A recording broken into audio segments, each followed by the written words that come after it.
Good Wednesday morning to you.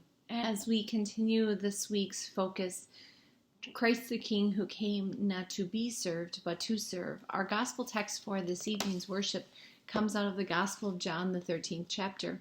Now, this is the story of Jesus washing his disciples' feet. In Matthew, Mark, and Luke, Jesus has celebrated the Passover meal, and it's after that meal that they leave the upper room, they leave singing hymns, and they head to the Mount of Olives in the Garden of Gethsemane. In the Gospel of John, the Passover hasn't taken place yet. This is like the night before when you're kind of getting things ready and you're relaxing before the big day.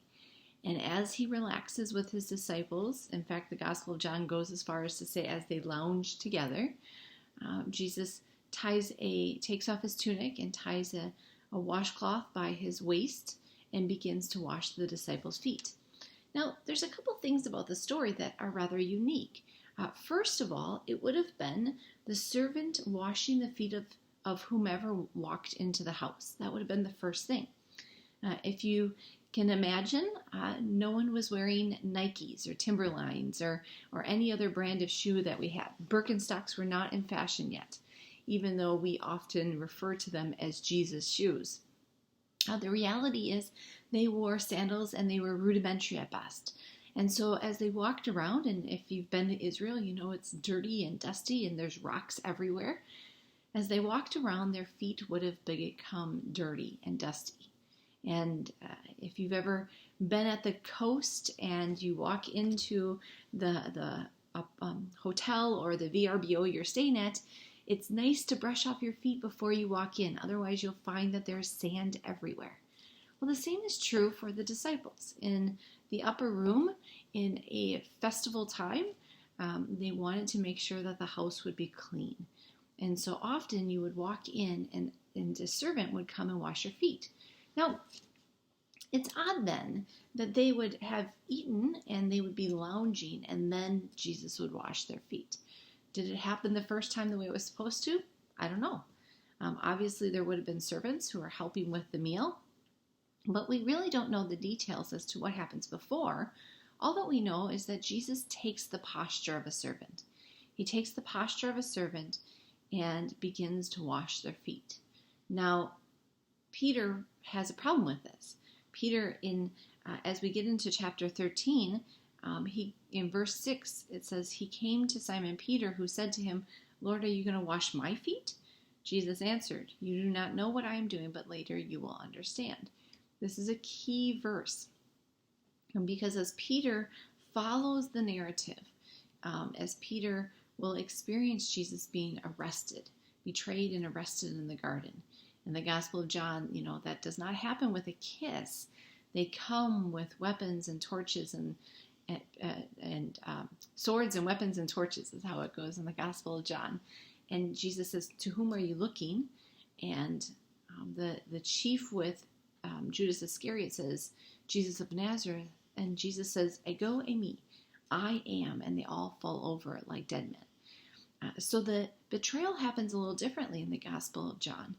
And then how the trial happens and how we lead to the crucifixion, the Gospel of John has a slightly different spin. And the easiest way to explain why or how is that Jesus is always in control in the Gospel of John.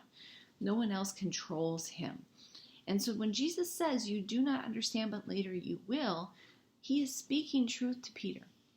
Peter will become the cornerstone of the church as promised by Jesus. He will be the rock for which the foundation of the church is built. And then Peter protests even a little bit more. He said, unless I wash you, Jesus says, unless I wash you, you have no share with me. After Peter has said, you will never wash my feet. Peter's saying, no, I know who you are. You're never going to wash my feet. And Jesus says, look, unless you engage in this process, unless you submit to what I wish to do, you will never have a share with me. So then Peter takes that even a step further, as we might all do as well, and says, well then, Lord, not just my feet, but do my head and my body and everything else as well. And Jesus refers to the rite of purification here. That's what most theologians believe. Jesus in verse 10 says this, One who has bathed does not need to wash except for the feet, but is entirely clean. And you are clean, though not all of you. For he knew the one who was to betray him. For this reason he said, not all of you are clean. In preparation for the Passover, they would have went through the Jewish rites of purification. So they would have gone to the pools of Siloam or other pools around the temple. They would have walked down into the bathing pools and walked up. And by standards at the time, they would have been marked clean.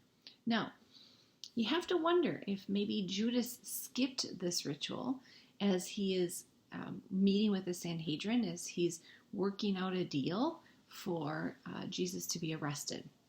You know, some theologians believe that Judas didn't portray Jesus as much as Judas was trying to help bring Jesus' kingdom to fruition sooner. He was getting in the way of God. Of course, that's always a betrayal, but a little nuance as to maybe where Judas's heart was. So we don't know if maybe Judas skipped the rite of purification and the rest of them engaged, but regardless, Jesus does this. He says, you do not understand what I'm doing, but you will later. Unless you allow me to do this, you have no share with me. Now, when I was a kid, in the playground, there was all sorts of cool toys, cool things to do as a child in school, right? There were the monkey bars, there were metal contraptions that you could climb all over. There was that rickety Ferris wheel type thing where you sat on it and people just spun you until you threw up. All the things that probably would be banned in most playgrounds today. But there was one game there that everyone loved to play that, to be quite honest, I never got. It was called tetherball. And half the team would stand on one side of a pole and half the team would stand on the other side of the pole. And there would be a ball literally tethered with a string to the top of the pole. And I suppose the object was for one side to hit the ball and the other side, and they kind of volleys back and forth until one side was successful in getting the ball to wrap around the pole. I think, if I remember correctly, that is the process of tetherball. And if you ever played this game and were successful, you can explain to me how this was fun. But I never understood it, and I really didn't want to stand there and get whacked in the head with a ball. So I kind of sat in the outer region watching this.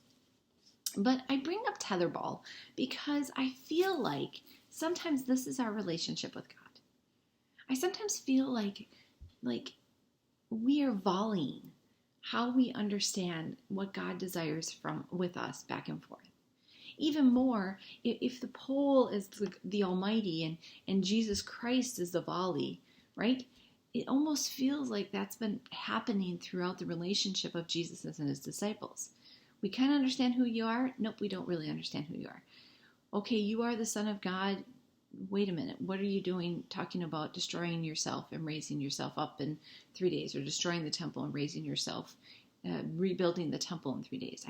I get this imagery of us volleying back and forth and trying to figure out who exactly God is and who exactly God is through Jesus Christ. And yet this passage makes it very simple.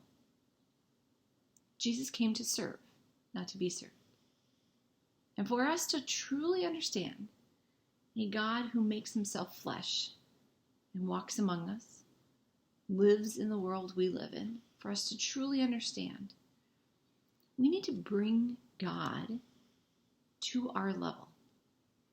And we need to see that he exampled what a life of faith is meant to look like. Not in a theoretical sense, not in a large scheme, imaginative wonder, but to the point where we actually get down in the dirt and we care about each other and we love each other, we forgive each other, and we keep working at it. Jesus washes Judas's feet. He names that not all of them are clean. After he washes their feet, he will talk about the one who is about to betray him. But Jesus washes Judas's feet, knowing full well of what Judas has done and what Judas will do. And yet Jesus sets this example. He washes his feet. He takes on servanthood to a very new level. Servants are paid to do what they do, right? Often they aren't paid well, but they're paid to do what they do. Jesus takes on the posture of servant not because of a requirement, but by choice.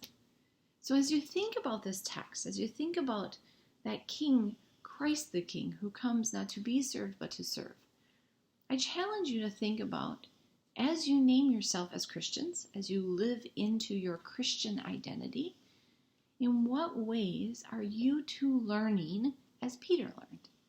In what ways are you too having your imagination changed, your eyes opened, your experience altered? Because Jesus reminds us, unless we take a form and understand what he's doing for us, first of all, we'll never do it for each other. And we really don't have any claim with him. That's a pretty powerful statement. So our relationship with God isn't successful tethering back and forth between, am I good enough or have I repented enough? It's simply embracing the God who kneels at our feet, who makes us clean from head to toe, who serves us as he calls us to serve him. Tonight we have worship, and this is going to be our theme. We're going to continue to dig in, but that's the background.